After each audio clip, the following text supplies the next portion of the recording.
This show contains statements that some viewers may find disturbing. The statements, views, or opinions expressed in this show do not necessarily reflect the views of TMO Online Television.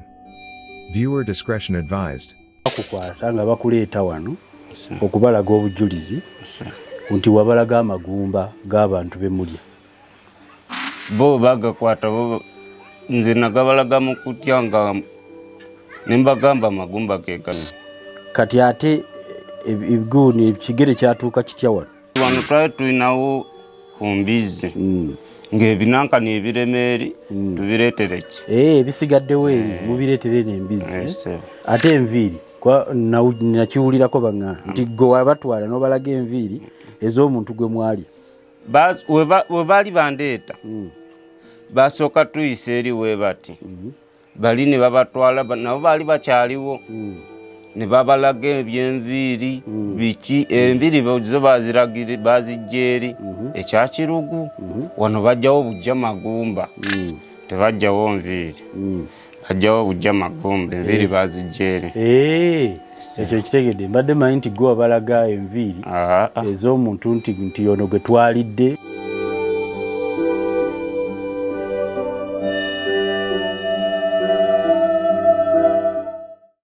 Tubana okubalya oluusi wabaawo eddagala abantu bano batandika okutuliisa abantu batandika okukittanira. Omanyi ebyo ebibinja byaffe byanjawulo ate mulimu bano babamanyi okujjayo ate mulimu abe bagireetera obuleetezi kati nga nze ze bandeetera buleetezi n'endya kati enkola yaabwe bo bajjayo naye ng'ate esinga okuwooma bw'ofuna omuntu ayafudde nga mulamu akyentegeeza omuntu n'omufuna nga mulamu gwe n'omwesalira ate oyo aba wanjawulo okugirya kuno era nga bw'omanyi si byangu ogira kole sijja kiri awo naye nga tebiikako nayo munanga bw'olaba. N'abaana b'omusajja waawali bwe bali bamwogerako ebigambo nga yalwana n'abaana be.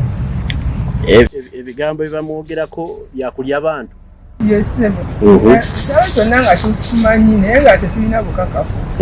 nga nti tolina bukakafu naye nga omuntu ebigambo oba obinyumu kakati omwana ne mugamba nti osanze balwana nti nsanze balwana naye omwana agambye bwe balwanye naye nti ngenda kulopa yeewa taata ngenda kulopa ewa taata kyanakukola ojja kiraba. Kakati nga wamanyi nti eby'abaana bibaawo n'eby'abantu abakulu bibaawo nti saakitwala nnyo nga nsonga.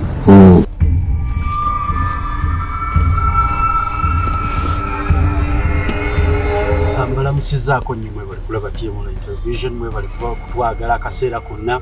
Ekitundutundu ekyo kye mbatemeddeko kyekyo ekitundu kye tugenda okutandika okuzannya kye twabasuubiza. Tulina episodes eziyitibwa abasezi b'ekibaale nga tulina obujulizi tumaze okukuŋŋaanya. Njagala obutambi bw'owuliddeko obutini obwo lema kutya program y'abantu bakulu omwana omuto gimugjeeko kubanga kuliko n'ebifaananyi eby'enkukunala ebiraga abasezi bano. Kaakati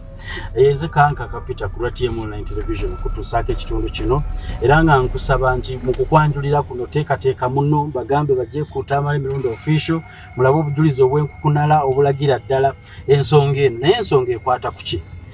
Edda omwaka gwa 2014 lwali nakulonza omwezi 2 omwezi ogwokusatu waliwo abantu eyo abaali omuntu omulamu n'omwana we. Omukyala gwe baali ayina olubuto so tebaali omu baali abasatu ku luno kubanga ayina omwana we. Kakati omwami gwe yali atambula naye ono nga ye bbaawe baali bamuyita Bandidi Deusi ye yasimattuka. Olunaku lwali olwo ennaku z'omwezi nga 2 ogwokusatu mwaka 2014 era akaaye eyo bino bye muzze muwulira abasinga mu bigoberedde tujja kubagattira history ow'emabega bitambula bitya tubagattira ekiriwo. Nyina programu eno egenda kwata episodes 5 nga tuzizannya musobole okuzigoberera. Kakati Bandihi Deusi yatambula ne mukyala we babako bakyama mboze mugenda gigoberera mukyala we Pisa neyitwe n'omwana we Kamunini n'olubuto lwabwe bali kibanatuuma linnya ne babalya abakwatibwa ku nsonga eno baali bangi nnyo omwali Tumuyimbise Asafu Segirinya Bosco Sebala Kasujja Rosias Nagaba Mpoza Seregio baali bangi nnyo Nabukenya Kaweesi Sekyanzi abo betugenda okutunulamu lwaki tulese programu eno ng'ate erabikanga ey'emabegako tumaze okuŋŋaanya obujulizi kwani yali abantu bano mukimanyi nti abasezi abaali abantu bano ne babatemaatema ne bakkiriza nti ffe twabalidde poliisi ya Uganda egamba baatoloka nti baatoloka mukimanyi nti omu ku bo Naalongo Mere Nabukenya gwe baakwata njagala mutegeere bino gye bigenda okuggwera omu ku basezi gwe baakwata gwe bagamba nti musezi abasezi abaddala badduka n'ono agambibwa nti y'omu ku basezi it is alleged sikikakasa oba musezi oba si musezi it is alleged okuva omwaka gwa 2014 tavanga mu kaduukulu k'e Masaka poliisi eyo ensonga gye tusinza okukwatako mu bino ogenda kulabiramu bingi bwe twali tukola okunoonyereza ku kyalo kino bwe natuuka yaawo sijja kwogerawo kubanga eyampa interview gye ngenda okubalaga mu maaso awo ye yaŋŋamba simwogerako olwo omukyala yaŋŋamba omwana owuwe bayomba na mwana wa musezi bwe bagenda ku luzzi ne balwana kawungeezi omwana n'abimba ejjovu n'afa story yagimpa era kweri atuwa witness n'atulagirira ne mu kiyungu ky'omusezi ye kyagamba gye baaliira omwana we nga waliwo n'obujulizi obutonotono obulimu ebyasigalira ku mwana we eyafa akawungeezi bugenda okukya nga mu ntaana takyalimu eyo nayo nsonga kaakati ng'oggyeko bandi hihi Deusi gwe baaliira omwana we mu kyalo Kankambero si wano Kabungo Safari Kiseka Safari ye Rwengo mu district bayita ye Rwengo Samuel gye yali ava naye abantu babaliira eri Kibaale y'emboozi enkulu ngenda kusomera fayiro nkubuulire abasezi bagamba ki mu fayiro zaabwe nga bamaze okubakwata okuli abantu bagamba ki what did the cannibal say ye yagamba ki yamuliira ki berumiriza batuka n'okwerumiza go wanjigiriza go wampise go wakutte okugulu go wakutte ensingo go wakutte kino bye tugenda okulaba mu episode zino ekirala ku programu eno kuliko abantu abampadde obujulizi ku basezi nga mubo mwalimu n'omusezi kennyini interview y'omusezi ejja kubeerako era mbasaba mugigoberere naye nga kyetugenda okusooka ngenda kusooka mbannyonnyole omusango guno efayiro ennene gye nkutte wano egamba ki kakati bwe tumala okufuna fayiro eno twagenda okunoonyereza ne tukkirayo ku ground ekibaale ne tutambulayo okusobola okwetegereza crime scene eno bwe yabeera mu kunoonyereza n'okwongera okugattagatta ebiri mu fayiro bino tulina bingi nnyo bye twazuula lindirira vidiyo ey'ekibaale biki bye twazuula nga tugenze ekibaale mu laakaayi eyo mu tawuni etawena eyo ojja kutegeera biki bye twazuulayo tulina omugga gwe twatuukako gwe baatugamba nti guno simmo mu kusuulamu ebisigalira byabo oluvannyuma lw'abali nti baakwatibwa kakati bantu tebakyasuula magumba ge balidde ga abantu mu nsuku kuba babakwata n'enviiri mu nsuku n'ebintu ebirala kakati waliwo omugga ogumu abatuuze gye baŋŋamba nti wakolebwayo emikolo egy'okusuulayo amagumba g'abantu agaba gaziikuddwa ne bamala ne bagalyako ennyama gye bagasuula awo nno nawo tulinawo vidiyo twatuukayo n'ebikolwa ebyo ebisinga twabikwata ku kamera njagala okutegeezaako nti ekitundu kino kigenda kubeera kitundu kya mugaso nnyo eri mwenna abawagira TM Online Television era nga tubasuubiza tugenda kibatuusaako kaakati gye biggwera omanyi bwe tuba tukola interview zino twagala nnyo okulaga nti tubaako kye tugoba njagala kumanya poliisi kale katugambe omukyala Naalongo Mere Nabukenya musezi ejjawo olukusa olusiba omuntu okuva mu 2014 mpaka kati ng'akyali mu kaduukulu ekirala njagala kumanya poliisi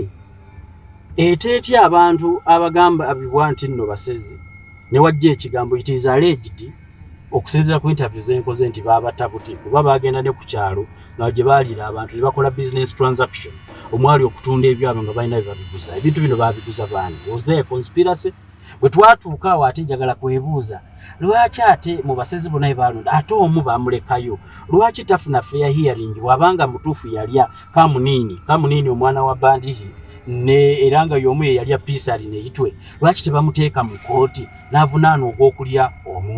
omuntu ono okuva 2014 akola ki mu kkomera waliwo incidences nyingi ezavugwawo nga waliwo n'ekigambibwa nti abantu bano bamala okulya abantu ate balina gye batunda ennyama nti ennyama eno balina gye bagitwala ne bagitunda wooteri ki ezasongebwako olumiro ogenda biraba mu vidiyo eno nti batematema ennyama eno ne bagitwala ne baako bagitunda kaakati omu ku bavubuka bamala okukwatibwa eyali ku bodaboda ssaawa 9 ogw'ekiro ne bamuwa ebikutiya by'ennyama abivuga abitwala e Masaka ye kigambibwa nti bwe yali mukomera erimu lyengenda okubabuulira yeetuga twagala kumanya kaduukulu kyaka akasobola akalimu omuguwa ogwetuza omuntu twagala okutunula twa investigating ekyo nakyo ne tukimaliriza ddala omuvubuka eyavuga ennyama mu bikutiya ng'agitwala mahoteri gye bagisaavinga sema gye bagitunda kiro mitwalo bagitunda wakati w'emitwalo 5 ku 10 awo wakati omuvubuka yeetugira atya mu kaduukulu ka poliisi n'afa n'obujulizi obw'enkukunala ensonga ezo zonna tuzitunuddemu tugenda kudiginga deep mu nsonga eno tusaba mutwegatteko tulina obutambi bungi nnyo bwe tugasseeko obwo byafaayo twebaza abatwazisa obutambi obumu obwa 2014 bwe baakwata ensonga eyo twebaza abatuuze abacooperating okutambula naffe era ne twebaza ne team online television saako ne muzeyitambula emirungi okutuwanga olukusa okukola investigative journalism kaakati kyekyo kitugenda okuba nga tukwatako mu episodes zaffe zino eziyitibwa abasezi b'ekibaale mwesooka tujja kulaba omukyala alumiriza omusezi okumulira omwana we n'alaba ne sayini z'obugoye mu kiyungu ky'omusezi ne mu kiyungu twatuukayo ey'okubiri twagala okulondola statement z'abaaja abantu bano bagamba ki nga bamaze obbakwata ani yamuli omutuufu ani yamukwata ani yamusala baamutwalawa twagala okulondoola omuvubuka eyavuga ennyama n'agitwala yagitwala gitundawa era lwaki kigambibwa nti yafiira mu kaduukulu ka poliisi twagala okumanya akaduukulu akalimu omuguwa awo bwe tuvaawo twagala okumanya abasezi bano bwe baatoloka baalagawa be baalya baafuna obwenkanya ekyo nakyo twagala okutegeera obulumi bw'abatuuze obw'enjawulo bwe tugasse ku vidiyo eno kale togivaako era gamba muno tugenda kutandika okusabukula episode zino okubeera nga tubaweereza mwebale nnyo weraba